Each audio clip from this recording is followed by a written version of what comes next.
자, 이번 시간은 세 번째 시간 분석 작업이 되겠습니다. 이 분석 작업의 문제들은 난이도적으로 봤을 때는 비교적 수월한 파트입니다. 그러나 실전에서는 오히려 감점이 많기도 한 파트인데요. 왜 그러하냐면 배점이 높다 보면 이 한 문제에서 수행을 해야 될 일들이 많고 또 그 중에 뭔가 실수로 놓치게 되면 바로 그 부분의 점수가 없어지기 때문입니다. 어느 한 부분도 소홀히 해서는 안 된다는 의미가 되겠습니다. 자, 그럼 이러한 것들을 참고하시고요. 강의실로 들어가도록 하겠습니다.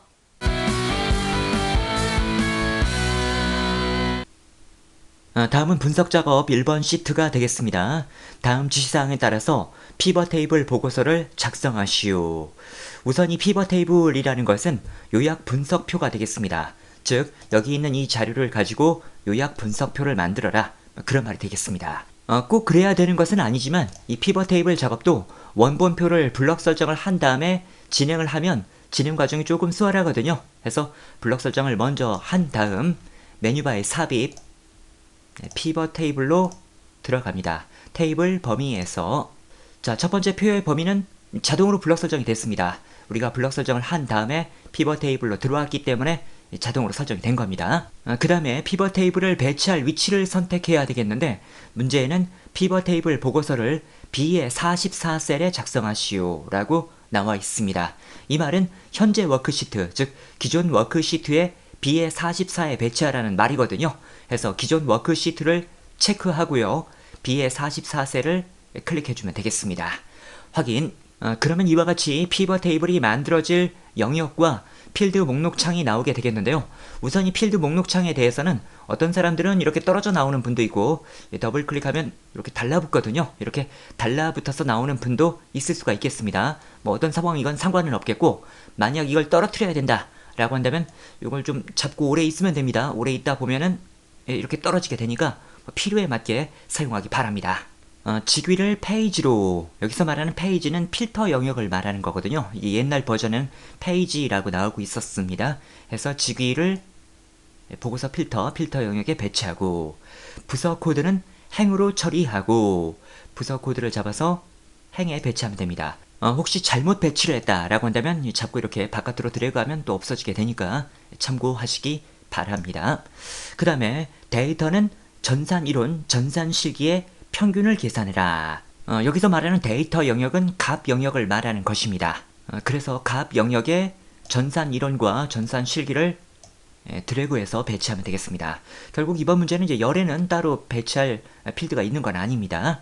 그리고 얘네들의 평균을 계산해라 라고 했는데 합계가 나왔거든요. 그런 경우에는 이 화살표를 클릭해서 값 필드 설정 평균을 체크해주면 되겠습니다. 마찬가지로 얘도 평균을 체크하면 되겠습니다. 그럼 두 번째 지문에 나와 있는 사항들은 다 처리가 되었고요. 첫 번째 지문을 좀 더 보겠습니다. 피벗 테이블 보고서의 레이아웃과 위치는 그림을 참조하여 설정하고 보고서 레이아웃을 개요 형식으로 표시하시오. 우선 이 레이아웃이라는 것은 전체적인 형태를 말하는 것입니다. 셀 포인터를 이 피벗 테이블 안쪽에 갖다 놓게 되면 이 상단에 피벗 테이블 분석, 디자인 같은 옵션이 보여지게 되거든요. 이 디자인으로 가서 보고서 레이아웃을 개요 형식으로 바꿔주시면 되겠습니다. 시험적으로는 압축 형식, 개요 형식, 테이블 형식이 있는데요. 우선 압축 형식이 기본 값입니다. 압축 형식일 때는 여기가 행 레이블, 그리고 열이 있을 때는 열 레이블 이렇게 나오게 되겠고요. 지금 금방 말씀드린 개요 형식이나 테이블 형식을 지정하게 되면 이렇게 필드명이 보여지게 되겠습니다. 개요 형식과 테이블 형식의 차이에 대해서는 조금 이따 다시 말씀을 드리겠습니다. 어쨌든 개요 형식을 지정해서 이와 같이 만들어주면 되겠습니다.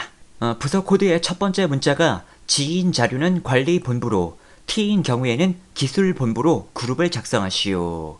그러니까 여기 G인 자료에 대해서 그룹화를 해라 뭐 그런 말이 되겠습니다. 이와 같이 G에 해당하는 자료를 블럭 설정하고 이 안쪽에서 오른쪽 버튼 그룹으로 들어갑니다. 그럼 이렇게 그룹 1 만들어지게 되겠고요. 이 부분의 이름은 수식 입력 줄에서 관리본부라고 고쳐주면 되겠습니다. 그 다음에 T에 해당하는 자료들도 블럭 설정을 하고 오른쪽 버튼 그룹 2 이렇게 만들어줬는데 역시 이름을 기술본부라고 만들어주면 되겠습니다.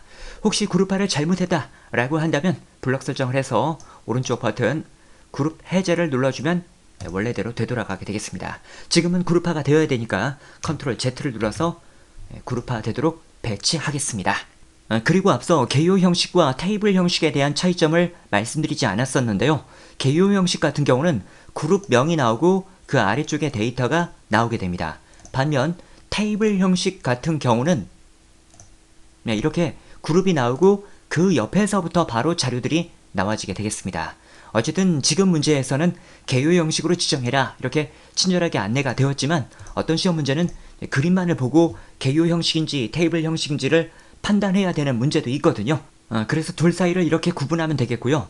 그 다음에 문제 그림을 보면 그룹이 나온 다음에 그 옆에 비어 있습니다. 공백인데 지금 제가 만든 자료는 그룹 옆에 각각의 요약 정보, 이 요약 정보는 얘네들의 요약 정보가 이렇게 나오고 있는 거거든요. 부분합이라고 하는데 이 부분합이 나오고 있습니다. 문제 그림에는 부분합이 나와 있지 않기 때문에 부분합이 저처럼 나왔다면 없애줘야 되겠는데 그렇게 하는 방법은 디자인에 부분합으로 가서 부분합 표시 안함을 눌러주면 되겠습니다. 완성된 피벗 테이블 보고서는 보고서 서식에 보고서 1번 형식으로 지정을 하시오. 우선 이 피벗 테이블 보고서 서식이라는 것은 자동 서식이란 기능을 이용해야 됩니다. 근데 이 자동 서식 명령이 기본적으로는 나와 있지가 않거든요. 이 명령을 일단 호출하고 진행을 해야 되겠습니다. 메뉴바의 파일, 옵션, 빠른 실행 도구 모음, 여기서 명령 선택을 모든 명령으로 바꿉니다. 그러면 명령어들이 가나다 순서대로 나오게 되는데 쭉 내려가다가 자동 서식을 찾아주면 되겠습니다. 가나다 순서대로 나오는 거니까 한참 아래로 내려가야 됩니다. 그래서 자동 서식을 선택하고 추가를 해주면 되겠습니다. 그렇게 하게 되면 빠른 실행 도구 모음이 바로 이 부분이 되거든요. 여기에 자동 서식, 즉 보고서 서식이 추가가 되겠습니다. 이 자동 서식의 메뉴도 위쪽이 아니라 아래쪽에 이렇게 표시되는 분들도 있을 수가 있거든요. 근데 그것은 뭐 따로 상관은 없겠습니다. 저는 그냥 위쪽에 놓고 진행을 하겠습니다. 자, 그럼 이제 보고서 서식을 적용해 줘야 되겠는데요. 역시 셀 포인터를 피벗 테이블 안쪽에 놓고 자동 서식, 여기 보고서 1번이 있습니다. 그래서 첫 번째 항목을 선택하면 되겠습니다. 확인 누르면 적용이 이와 같이 잘 되겠습니다. 데이터 열에 표시되는 각 평균 점수들은 각 필드 설정의 표시 형식 숫자형을 이용하여 소수 두 자리로 표시하시오. 자, 여기 데이터 영역은 이제 이 부분을 말하는 것입니다. 여기에는 전산 이론과 전산 실기 두 개의 필드가 있는데 값 중에 그냥 하나를 선택합니다. 그러면 이제 전산 이론에 뭔가 하나를 선택한 거고 그 상태에서 오른쪽 버튼 값 필드 설정 표시 형식으로 들어갑니다. 거기에서 숫자형 소수 자릿수를 두 자리로 지정을 하면 되겠습니다. 그러면 이와 같이 전산 이론 열이 소수 두 번째 자리까지 표시가 되겠고요. 마찬가지로 전산 실기 자료 중에 하나를 선택하고 오른쪽 버튼 값 필드 설정 표시 형식 숫자 소수 두 자리를 지정해 주면 되겠습니다. 엑셀에서 보통 뭔가의 서식을 적용할 때는 블럭 설정을 하고 오른쪽 버튼 셀 서식 명령을 이용해서 서식을 주거든요. 그리고 이 피벗 테이블 내부에서도 블럭 설정을 한 다음 오른쪽 버튼을 누르면 셀 서식을 줄 수가 있습니다. 하지만 지금의 문제처럼 값 필드 설정의 숫자형을 이용해라, 어떤 명령이 언급되어 있을 때는 해당 명령을 이용해야만 점수를 얻을 수가 있는 거거든요. 그래서 이와 같이 진행을 한 것이고 값 필드 설정의 서식을 이용하게 될 때는 블럭 설정을 하는 게 아니라 그냥 하나의 값만 선택한 다음에 서식을 주는 거다. 이런 점들을 잘 참고하시기 바랍니다. 자, 이렇게 하면 풀이가 다 되었고요. 혹시 피벗 테이블 문제를 잘못 풀었다 라고 한다면 블럭 설정을 해서 오른쪽 버튼 삭제 명령을 통해서 제거를 하고 다시 문제를 풀 수 있겠습니다.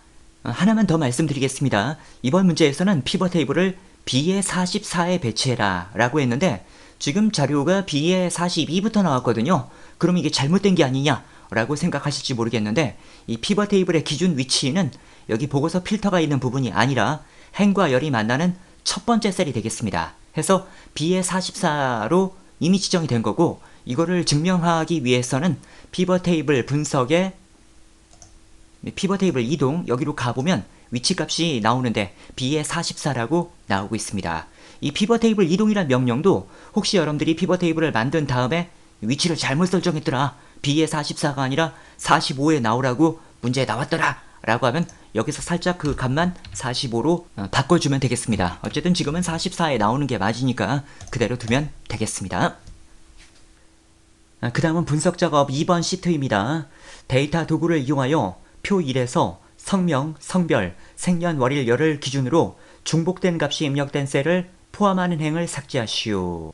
그러니까 성명, 성별, 생년월일이 모두 동일하다면 한 개의 레코드만 남기고 중복되는 자료를 지워라. 그런 말이 되겠는데, 예를 들어 여기 김종원 같은 경우는 성명이 동일하고 성별도 동일하지만 생년월일은 동일하지 않거든요. 그래서 이런 자료는 포함되지 않겠고, 박연우 같은 경우에는 성명, 성별, 그리고 생년월일까지도 동일합니다. 그러므로 박연우 같은 자료는 중복되는 자료를 없애라. 그런 말이 되겠습니다.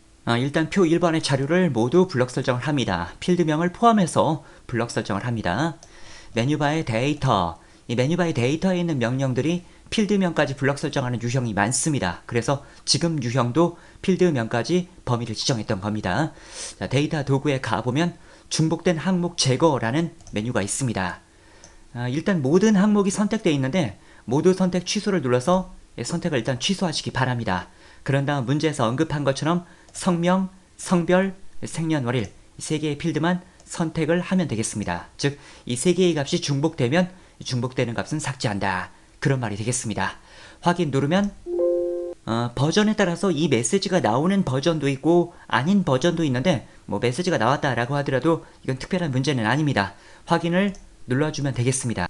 그러면 아까 보셨던 것처럼 박연우가 이제 중복되고 있었는데 한 줄만 나왔잖아요. 상황에 맞게 처리가 되었다라고 판단할 수 있겠습니다. 계속해서 분석 작업 2번입니다. 부분합 기능을 이용하여 표 1번에서 반별 출석 일수의 평균을 계산한 후 성별별 성명의 개수를 계산하시오. 우선 이 부분합이란 기능은 그룹별로 요약을 하는 기능입니다. 부분합이라고 해서 합만 구하는 건 아니고요. 평균이라든지 개수도 구할 수가 있겠습니다. 근데 이 부분합 기능을 가동하게 될 때는 먼저 정렬을 해놓고 부분합을 하게 되어 있어요. 그래야만 깔끔한 결과를 얻을 수가 있고 시험 문제에서도 이 부분합 문제가 나올 때는 정렬 문제가 같이 나오게 됩니다. 반을 기준으로 오름차순 정렬하고 반이 동일할 때에는 성별을 기준으로 오름차순 정렬하시오. 자, 그럼 정렬을 먼저 해보겠습니다. 정렬은 필드명에서부터 블럭 설정을 하는 겁니다. 블럭 설정을 하고 메뉴바의 데이터 정렬로 들어갑니다. 첫 번째 정렬 기준은 반을 기준으로 오름차순입니다. 해서 정렬 기준을 반을 기준으로 오름차순 이렇게 하면 되겠고요. 혹시 여러분들 컴퓨터에 이 부분이 반으로 안 보이고 ABCD로 보인다면 금방 보신 것처럼 내 데이터의 머리글 표시 이 부분을 체크하게 되면 필드명이 보여지게 되겠습니다. 어쨌든 지금은 반을 기준으로 오름차순, 그 다음에 반이 동일할 때는 성별을 기준으로 오름차순이다. 이런 경우에는 기준 추가 버튼을 한번 눌러주면 되겠습니다. 이런 식으로 해서 두 번째 기준, 세 번째 기준을 계속 만들 수가 있는데요. 항상 이 기준이라는 것은 첫 번째를 기준으로 해서 먼저 정렬하고 첫 번째 기준값이 동일할 때는 두 번째 기준까지 보는 거고 두 번째 기준도 동일하다라고 하면 세 번째 기준까지 보는 거고 그렇게 되는 것입니다. 자, 두 번째 기준은 성별을 기준으로 역시 오름차순이 되겠습니다. 자, 확인 누르면 상황에 맞게 정렬이 된 것입니다. 즉 같은 반끼리 묶여져서 자료가 나오고 있습니다. 바로 이런 상태일 때 반별로 뭔가 요약을 할 수가 있다. 그런 말이 되겠습니다. 역시 자료를 반에서부터 블럭 설정을 하고 메뉴바의 데이터 부분합으로 들어갑니다. 자, 첫 번째 그룹할 항목은 반이라고 앞서도 말씀을 드렸습니다. 해서 반을 그대로 놔두면 되겠고 사용할 함수는 출석 일수의 평균을 지금 계산하는 거거든요. 해서 평균을 체크하면 되겠습니다. 그리고 부분합 계산 항목은 출석 일수가 되겠습니다. 나머지 옵션들은 기본 값대로 놔둬야 되겠고요. 일단 확인을 누릅니다. 그러면 반별로 출석 일수의 평균은 나오게 되었습니다. 자, 그런 상태에서 성별별로 성명의 개수를 또 구해줘야 되겠는데 아까와 마찬가지로 반에서부터 블럭 설정을 하는데 맨 밑에까지 다 해야 됩니다. 어떤 사람들은 여기까지만 블럭 설정을 하는 분들도 있거든요. 그거는 안 됩니다. 맨 마지막까지 모두 블럭 설정을 하고 부분합을 가동해야 되겠습니다. 앞서와 마찬가지로 부분합으로 들어갑니다. 첫 번째 그룹할 항목은 지금은 성별별로 성명의 개수를 구하는 거니까 성별이 되겠습니다. 사용할 함수는 개수가 되겠죠. 그 다음에 부분합 계산 항목은 성명의 개수를 구하는 거니까 성명을 체크하고 나머지는 해제를 해야 되겠습니다. 그런 다음 이렇게 두 번째 부분합을 가동할 때는 새로운 값으로 대치를 꼭 해제를 해줘야 됩니다. 이 옵션을 만약 체크를 해놓고 가동을 하게 되면 앞서 우리가 구했던 평균은 지워지고 지금의 개수만 나오게 됩니다. 문제에서 원하는 것은 앞서 구했던 평균도 나오면서 지금의 개수도 나오길 원하는 거잖아요. 그런 경우에는 새로운 값으로 대치를 해제한다. 그런 말이 되겠습니다. 자, 이렇게 해서 확인을 눌러주게 되면 이와 같이 성별별로의 개수도 나와지게 되겠습니다.